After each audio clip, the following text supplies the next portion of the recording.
ऋषि मुनियों की पावन धरती, देश धर्म का नाता है।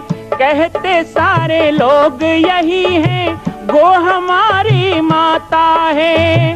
जाग उठो ओ भारतवासी, जाग उठो ओ भारतवासी, गो पर छुरियां चलती हैं। बंद करो गो माँ की हत्या, सारी जनता कहती है। बंद करो गो माँ की हत्या, सारी जनता कहती है।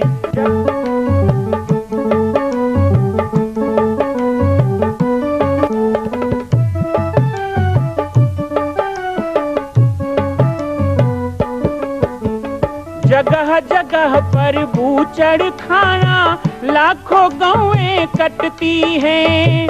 किसे सुनाए व्यथा हमारी, नैना नीर बहाती हैं।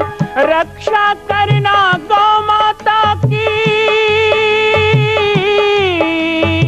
रक्षा करना गौ माता की, गीता ज्ञान सिखाती है। बंद करो गो माँ की हत्या, सारी जनता कहती है। बंद करो गो माँ की हत्या, सारी जनता कहती है।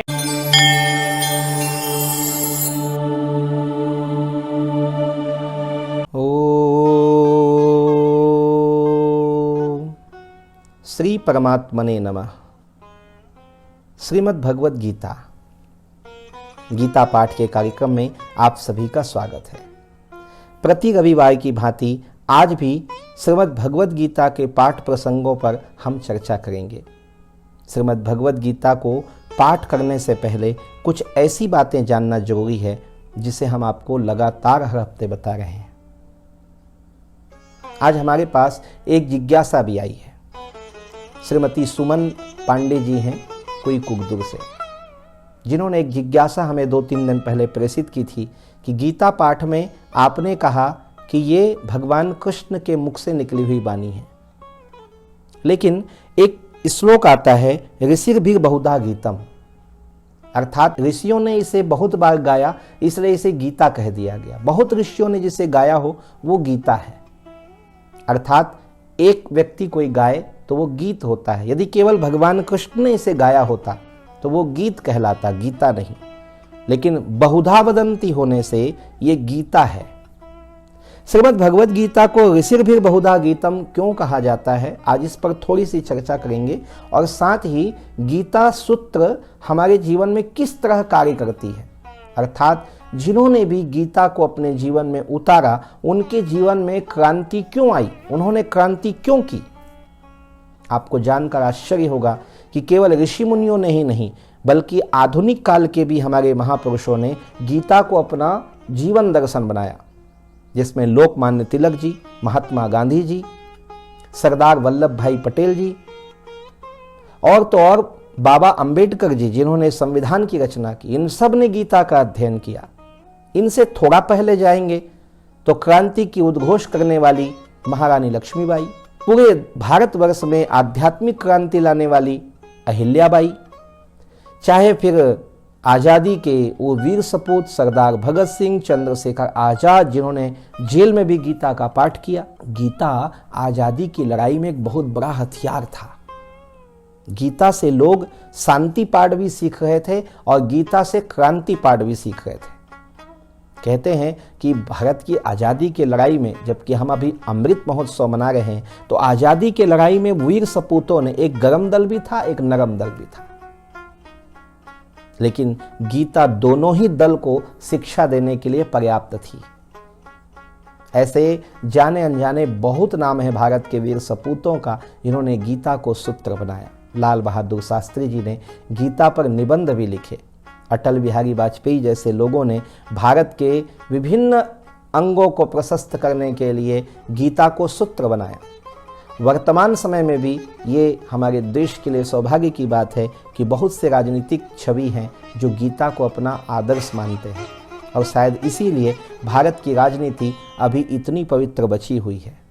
नहीं तो संपूर्ण राजनीति विदेशों की तरह ही मारक संघारक हो जाती। ऋषि भी बहुधा गीतम, अर्थात बहुत लोगों ने इसे गाया, इसलिए ये गीत नहीं बल्कि गीता हो गया। अर्थात ऋषि मुनियों ने अपने अपने प्रकार से कर्म की मीमांसा, योग की मीमांसा, ब्रह्म की मीमांसा की, और सबको जोड़ने से, बहुत सारे गीत को जोड़ने से, एक गीत को बहुत लोगों ने गाया तो गीता, लेकिन एक गीता को बहुत लोग जब गाते हैं तो भी वो गीता है।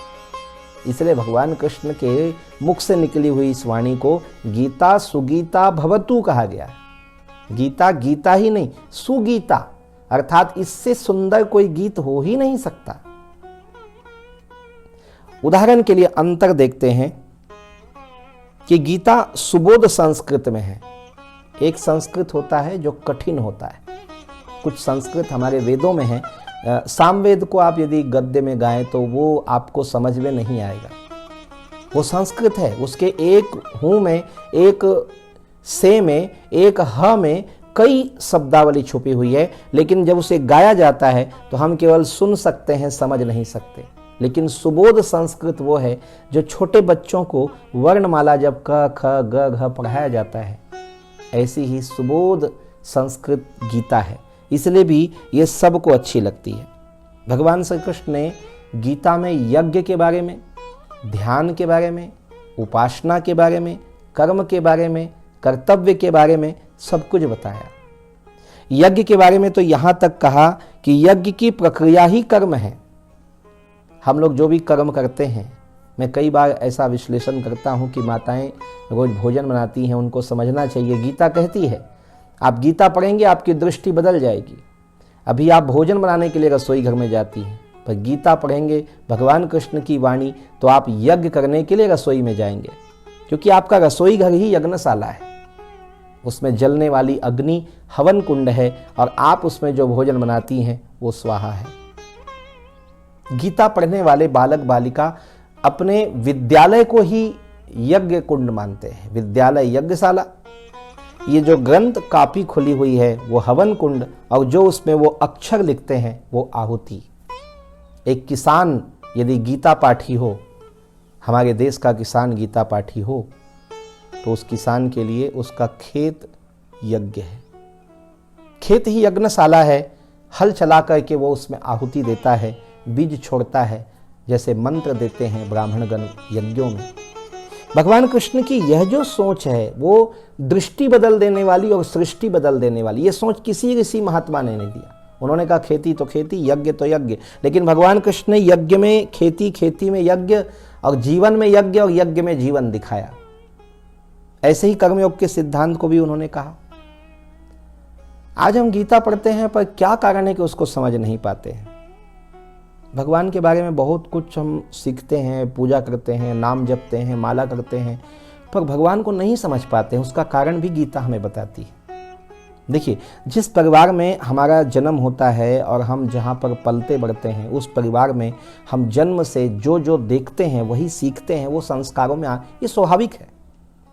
यहाँ तक बताया गया कि राक्षस कुल की स्त्री है कयाधु, लेकिन जब उसे नारद जी के आश्रम में रखा गया तो उसके गर्भ में पलने वाले बालक ने वेद मंत्र हरि हरि नाम को सुना तो वो जन्म से ही हरि भक्त हो गया।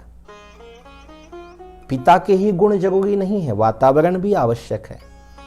घर में यदि बचपन से वो भूत प्रेत देखता है, बलि देखता है, जीव बलि देखता है, तो वो ऐसा ही क्रूर, हिंसक और मूढ़ बनता है। लेकिन यदि घर में राम राम करने वाले लोग हो तो राम राम सीखता है। माँ बाप गोदी में लेके उसे रामायण पढ़ाएं, हम जीते जागते उदाहरण है। हमारे माता पिता ने हमको भजन रामायण बचपन से सिखाया, हम उसी को प्रेम करने लग गए। कोई राधे राधे करता है तो राधे राधे करने लग जाते हैं। जो देवी देवता रटते हैं घर वाले, वैसा ही बच्चे बनने लग जाते हैं, वैसा ही संस्कार बनने लग जाते हैं। लेकिन यह भी कहीं ना कहीं एक बंधन है, एक रूढ़िवाद है, व्यापक नहीं होना। मैं अच्छी तरह से याद है, थान खमरिया में 2002 में मेरा यज्ञ हुआ था। एक परिवार मेरे यहाँ आता था तो वो कहते थे हम कृष्ण भक्त हैं।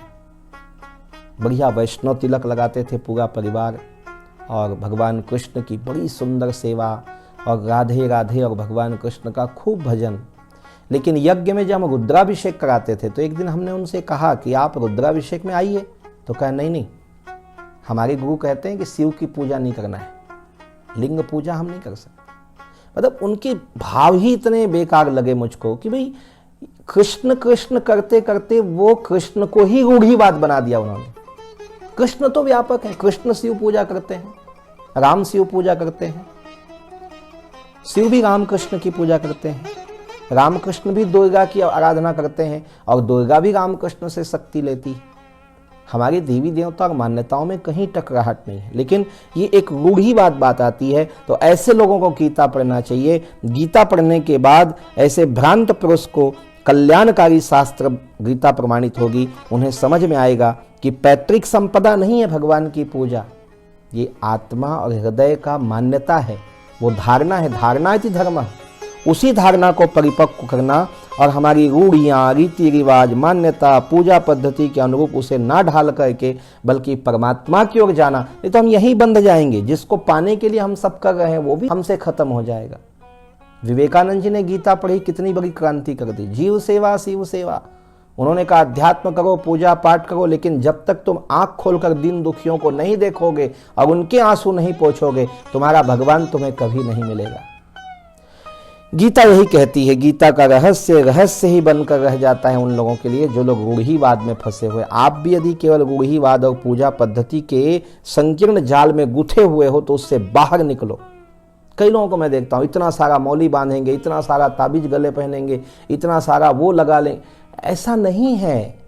हमें धर्म बंधन मुक्त करता है, बांधता नहीं है संकल्पों में। जिस मंदिर में जाएंगे नारियल बांध देंगे, जहाँ जाएंगे वहाँ अपनी अपनी मुराद रख देंगे, हे भगवान तुमको ये दूंगा, हे दुर्गा देवी तुमको ये। ऐसा नहीं करना है। निर्द्वंद रहिए। एक पल का भरोसा नहीं है, इसलिए किसी से उधारी नहीं रखना, तो फिर अपने परमात्मा से उधारी क्यों रखना। भजन भी करो तो नगद नारायण करो। इसलिए गीता हमें यह बताती है कि महापुरुष के सानिध्य में जाओगे तभी गीता का रहस्य समझ में आएगा। जीवन भर गीता पढ़े हो, लेकिन ये गीता पाठ का कार्यक्रम भी रोज हर हफ्ते देखा करें। आपको बहुत सी ऐसी बातें जो भ्रांति बन के आपके मन में आ गई हैं वो खत्म होगा।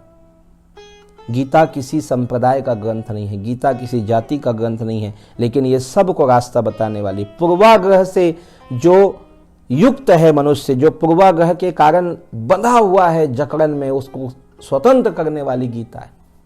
अर्जुन भी तो उसी पूर्वाग्रह में था। वो बचपन से रिश्ते नाते निभा रहा था, स्वयं कष्ट सह के भी, लेकिन जब धर्म की बात आई तो उन्होंने कहा दिया, गीता कहती है ये तेरा मामा नहीं, ये तेरा साला नहीं, ये तेरा दादा नहीं, अधर्म अधर्म होता है।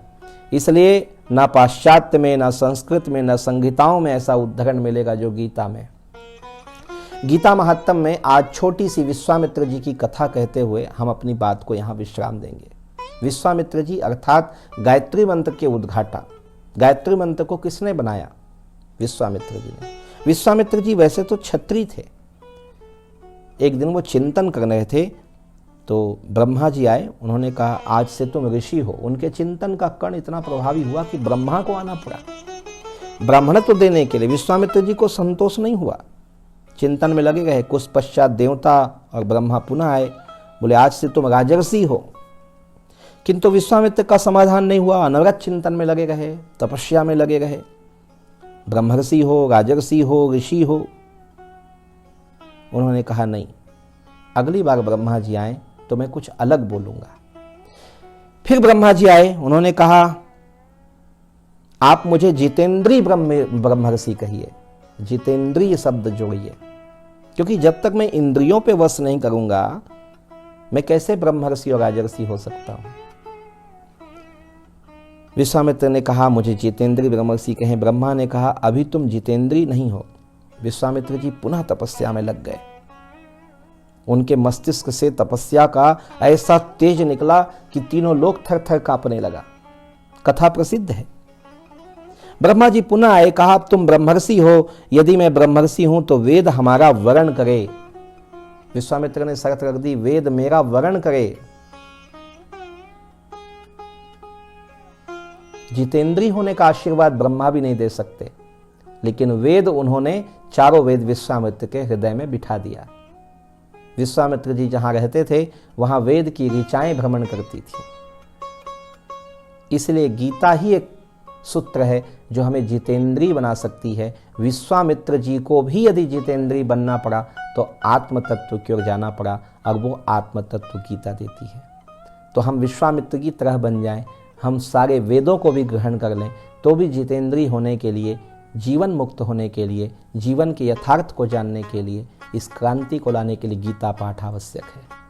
आइए हम सब संकल्प लें, गीता पाठ हम प्रतिदिन करें, गीता के सूत्र को पढ़ें, हृदयंगम करें। गीता पाठ में पुनः स्वागत रहेगा, आपकी जिज्ञासाएं आमंत्रित रहेंगी। मैं राम बालक दास महात्यागी, माँ कौशल्या जन्मभूमि निर्माण स्थल पाटेश्वर धाम, जिला बालोद, छत्तीसगढ़ से। जय सिया राम, जय गो माता, जय गोपाल। माँ कौशल्या की पावन जन्मभूमि छत्तीसगढ़ प्रांत में बालोद जिला में स्थित है श्री सर्वसिद्ध शक्तिपीठ जामड़ी पाटेश्वर धाम। परम पूज्य सद्गुरुदेव राजयोगी बाबा जी की तपस्थली श्री पाटेश्वर धाम और विश्व के अद्वितीय मां कौशल्या जन्मभूमि मंदिर निर्माण का दर्शन करने और इसी प्रकार समसामयिक विषयों पर अपना ज्ञान वर्धन करने के लिए और 10,000 गायों के लिए बनने वाले श्री हनुमान नंदीशाला गो अभ्यारण्य का समाचार प्राप्त करने के लिए आप सभी देखते रहें YouTube चैनल पर राम बालक दास, और हमारे चैनल को आप सभी सब्सक्राइब करें, घंटी का बटन दबाएं ताकि आप सूचनाओं से जुड़े रह सकें। जय श्री राम, जय गो माता, जय गोपाल।